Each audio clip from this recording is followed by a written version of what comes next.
Salut à tous, bienvenue dans cette nouvelle vidéo. Alors une petite vidéo à la bourre pour fêter cette nouvelle année entre guillemets. Ok, c'est la première vidéo d'année et du coup, eh bien, je me suis dit qu'on allait peut-être tenter de parler de mindset.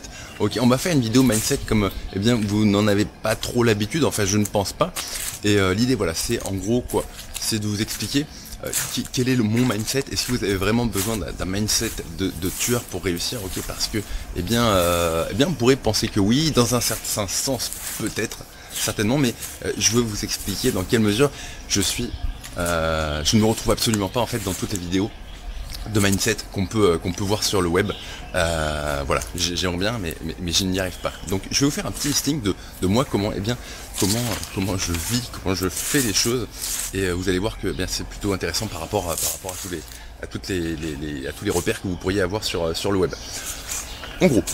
En gros, en termes de rythme de vie, je me couche entre 1h et 3h du matin et je me réveille entre 8h et 11h du matin. Donc vous constatez bien que fondamentalement, c'est pas ce qu'on pourrait appeler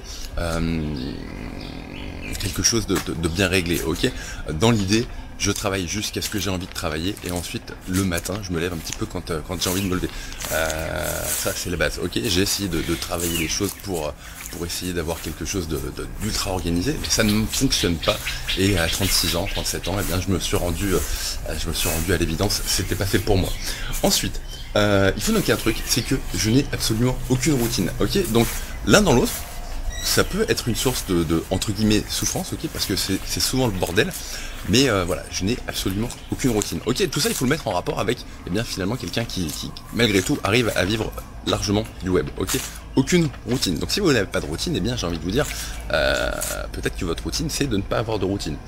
Ensuite, au niveau du sport, ok, je fais du sport à l'instinct, c'est-à-dire que c'est pareil, je fais du sport en fait quand j'en ai envie, et où quand je viens de regarder Rocky ou un film un petit peu motivant sur la télé, ok, mais j'ai pas de routine de sportif, malheureusement.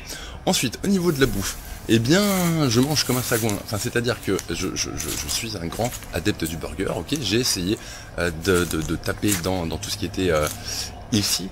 Ok, et ça ne marche pas en fait, ça ne tient pas. C'est un petit peu comme le sport, c'est un petit peu comme le rythme de lever coucher. Ça ne marche pas, ça ne tient pas. Donc fondamentalement, je vais avoir des phases où je vais manger vachement plus vert que d'autres. Mais voilà, il faut dire que c'est pas une réussite de ce côté-là non plus. Ensuite, au point de vue des formations et des lectures, ok, on voit beaucoup de gens en fait qui passent énormément de temps à lire et énormément de temps à se former.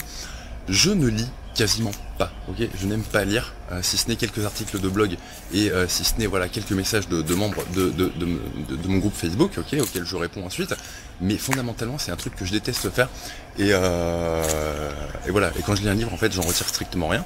Donc pareil, je ne lis pas. Je ne me forme pas spécialement.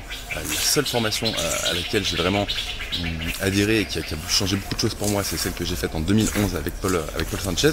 Et depuis ce jour-là, en fait, je ne me forme absolument plus. Alors, quand je dis que je ne me forme plus, c'est à moitié vrai. C'est-à-dire que je fais travailler le réseau, c'est-à-dire qu'on échange souvent entre confrères SEO, ça c'est le premier truc. Et ensuite, je fais énormément de R&D. R&D que je mets en pratique. Et ma formation, c'est ça en fait, ok. J'aime pas regarder des formations, j'aime pas être passif, et souvent on perd énormément de temps à regarder des formations. L'important c'est d'avoir une base, ça c'est très important, et ensuite il faut faire son chemin tout seul, à mon sens. Ensuite, qu'est-ce qu'on peut dire? Fondamentalement, par rapport à tous ceux qui font du Facebook Ads et qui aiment bien la publicité, et de manière générale, tous ceux qui aiment investir, parce qu'on dit qu'investir ça fait partie du chemin, je suis quelqu'un qui n'aime pas investir. Ok, j'ai beaucoup de mal à investir.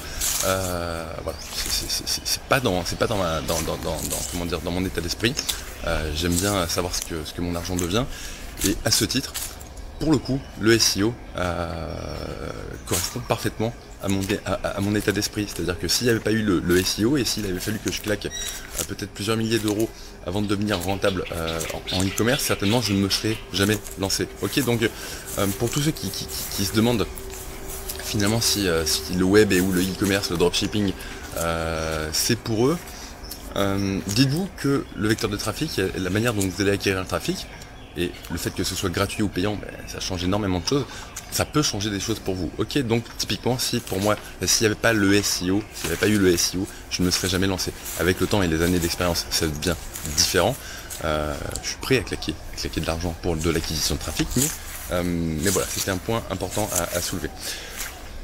Ensuite, et ça c'est plutôt intéressant pour les membres de mes formations, j'ai pas comment dire, de rythmique ou des routines où je vais me dire voilà, de telle heure à telle heure je vais répondre aux gens, de telle heure à telle heure je vais faire X tâches. Ce qui fait que fondamentalement, eh bien, quand vous me posez une question, vous l'aurez remarqué pour tous ceux qui ont pris une formation et qui m'ont posé des questions, eh bien je réponds bien souvent en moins d'1 heure, parfois en moins de 10 minutes, parfois ça peut prendre 12 heures. C'est-à-dire que, en gros, quand je reçois un message sur mon téléphone portable, eh bien, si j'ai l'inspiration et que j'ai la réponse là tout de suite maintenant, en règle générale, je réponds tout de suite. Voilà. Donc en fait, j'ai pas pareil mis de choses en place pour segmenter voilà, les moments auxquels je réponds pas. En fait, voilà, quand je veux pas répondre au téléphone, quand je veux pas être embêté, tout simplement, en fait, je laisse se vider de sa batterie ou je le laisse loin de moi et basta. Mais quand je l'ai sur moi, et bien finalement, je réponds quand j'en ai un petit peu envie et c'est plutôt assez rapide en règle générale. Ensuite, un autre truc, ok, c'est que je ne sais absolument pas déléguer. Alors, j'y suis arrivé petit à petit par la force des choses. Pour certains points très précis, donc vous le constatez puisque je travaille avec Adrien depuis maintenant un certain temps, mais de manière générale c'est un truc que je ne sais pas faire, ok. Il y a les gens finalement qui se structurent en mode entrepreneur, ok, et qui finalement ont dans leur gène, j'ai envie de dire, cette capacité à déléguer, à structurer, et ils aiment ça, ok, ils aiment être chef d'orchestre. De mon côté, je me considère vachement plus comme un artisan, ok, et comme tout artisan qui se respecte, et bien en règle générale on aime bien faire les choses soi-même parce qu'on a un regard très critique. Alors ça a ses bons et ses mauvais côtés, puisque finalement on devient vraiment touche à tout. Le problème du touche à tout, c'est qu'en règle générale, il ne finit rien. Donc c'est peut-être le plus gros piège lorsque eh bien, vous décidez de tout faire vous-même, en plus du fait eh bien, de littéralement être crevé. Donc il faut trouver des petites soupapes de sécurité comme ça. Mais en gros, voilà, si vous ne savez pas déléguer, si vous n'avez pas envie de déléguer, eh bien, et même j'ai envie de dire, si vous n'avez pas d'argent pour déléguer, ne cherchez pas à déléguer à tout prix. Faites les choses vous-même, même si ça prend un petit peu plus de temps, et ou travaillez plus, ok. À un moment donné, la clé, elle est peut-être aussi là. Voilà, si il n'y a pas de miracle. Ensuite, un autre truc, eh bien, voilà, je vois beaucoup de gens qui arrêtent de regarder la télé, qui se documentent systématiquement, qui se forment, au lieu de regarder une bonne série à la télé, eh bien, vont se former.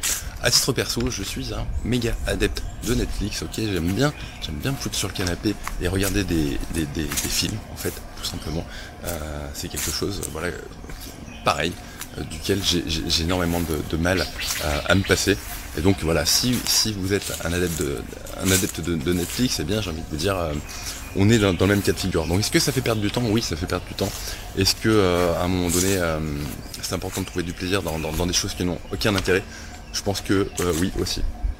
Ok, et il y a un autre truc qui est important, c'est que fondamentalement, et ça fait un moment du coup que je vis du web, est-ce que j'ai envie de devenir millionnaire? Eh bien, en fait non. C'est-à-dire que il faut bien comprendre un truc, c'est que avoir la compétence de le devenir et ensuite déployer les efforts, voilà, qu'il faut faire pour arriver à devenir millionnaire, eh bien il y a comment dire, il y a quand même un énorme fossé, ok. Pourquoi j'ai pas envie de devenir millionnaire? Bien sûr, si demain on me donnait 1 million, 2 millions, 3 millions, mais je serais très content. Mais j'ai la flemme en fait, tout simplement, j'ai la flemme. Pourquoi? Parce que je suis un artisan, et ce que j'aime faire, eh bien, fondamentalement, c'est être dans l'exécution, c'est faire énormément de R&D, c'est trouver des choses qui vont sortir un petit peu des sentiers battus. Ok, c'est ça qui m'anime. C'est pas uniquement le fait le fait de faire de l'argent. Bien sûr que c'est sympa, c'est une finalité, mais on se fait relativement vite chier si son objectif c'est uniquement de faire de l'argent. Et là, bien sûr, eh bien, quand vous vous lancez, vous avez un premier palier qui est celui eh bien, d'arriver à vivre de ce que vous faites, mais une fois ce palier dépassé, eh bien il faut que vous puissiez trouver un sens à ce que vous faites. Dire que j'ai trouvé un sens à ce que je fais, c'est peut-être un petit peu prétentieux. En fait, j'en ai pas vraiment trouvé.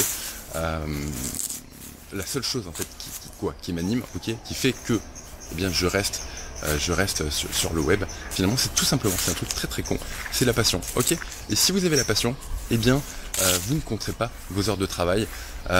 Lorsque vous regarderez Netflix, effectivement, vous regarderez Netflix, mais peut-être que, eh bien, vous serez aussi sur votre ordinateur en train d'essayer de nouvelles magouilles sur Google ou en train d'essayer, eh bien, d'aller poser des liens pour faire grimper votre site internet.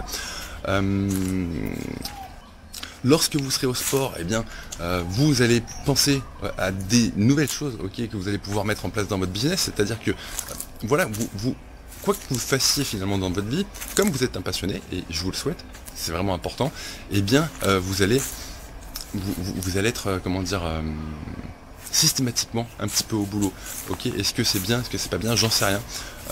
Il faut prendre en considération que, par exemple, faire du sport, ok, et moi j'ai souvenir d'une séance de sport, j'étais sur Nice à l'époque, ok, où je faisais un footing, ok, je m'étais lancé en footing, et la plus grosse révélation SEO que j'ai eu, ok, comment dire, l'espèce d'énorme déclic vis-à-vis du SEO que j'ai eu, c'est en faisant un footing et en pensant à la manière dont Google percevait les contenus sur le web, ok, tout ça pour dire que l'un dans l'autre, si vous êtes passionné, quoi que vous fassiez, et même si vous le faites mal dans votre vie, votre structure de vie, eh bien ça le fera. Mais la passion règle bien souvent tout un tas de problèmes. Je rebondirai sur un autre truc. Est-ce que c'est pas forcément facile d'être passionné, ok, mais la base, quand même, malgré tout, c'est à un moment donné de chercher à comprendre ce que vous êtes en train de faire. Bien souvent, quand on débute dans un domaine, ok, et moi ça a été le cas par exemple dans la publicité, je me faisais chier en fait, j'aimais pas, je comprenais rien, enfin je veux dire ça me prenait la tête. Et pour devenir passionné, il faut à un moment donné, ça nécessite énormément d'efforts au début, ok, et à partir du moment où vous commencez à avoir vos marqueurs, eh bien vous allez pouvoir avancer dans la bonne direction et commencer à trouver un intérêt à ce que vous faites et à pouvoir plugger des choses un petit peu créatives qui vont faire, eh bien, que même si vous partiez à la base d'un sujet que vous n'aimiez pas, ok, par exemple, moi c'est si je devais prendre un parallèle, tout ce qui est copywriting et méthode de vente, c'est un truc, mais c'est à des années-lumière de ce que j'aime faire à la base. Et pourtant, avec le temps, eh bien, j'y ai trouvé quoi? J'ai trouvé tout un tas d'intérêts, voilà, qui me semble passionnant, et pourtant au début c'est quelque chose que je n'aimais pas faire. Pareil pour la publicité, Facebook, pareil pour l'automatisation dans une certaine mesure. Si demain vous découvrez Zenoposter, eh bien vous allez vous demander qu'est-ce que c'est que cette usine à gaz. Mais une fois passé ce petit stade finalement où on est brouillon dans sa tête et où on ne sait pas trop où on met les pieds, on ne sait pas à quoi servent tel ou tel bouton. Une fois, si vous arrivez à dépasser ça, et ça demande un petit effort, et bien ensuite vous allez pouvoir rentrer dans une espèce de zone de confort où vous allez devenir bon et où vous allez devenir passionné. Ok, ça peut s'apprendre à devenir passionné. C'était ça le sens de mon propos. Voilà pour cette vidéo qui dure quand même relativement longtemps. J'espère que vous n'êtes pas trop emmerdés. J'en profite, voilà, pour vous souhaiter eh bien une bonne année 2020. Ok, j'espère eh bien que vos projets vont dans l'ensemble eh bien arriver à terme. Mais là où je voulais en venir, eh bien, enfin ce que je vous souhaite finalement tout simplement, c'est d'arriver à devenir passionné d'une des choses, voilà, que vous allez entreprendre sur le web ou ailleurs. Si vous êtes passionné, eh bien tous vos défauts, en tout cas pour arriver à vos fins financières, seront lissés dans une certaine mesure. Ok, si vous êtes passionné, vous aurez du temps, vous aurez de l'envie, vous aurez des idées, vous aurez un réseau puisque eh bien, les autres commenceront à vous intéresser et vous deviendrez intéressant pour les autres puisque vous commencerez à développer une expertise. Vous serez capable aussi de déléguer et vous serez capable de juger de la qualité du travail des autres. Fondamentalement, en fait, vous avez tout intérêt à devenir passionné. Ok, se former, c'est bien. Être passionné, c'est mieux. Je vais vous laisser là-dessus. Je vous souhaite une très agréable fin de journée. À toutes. Ciao.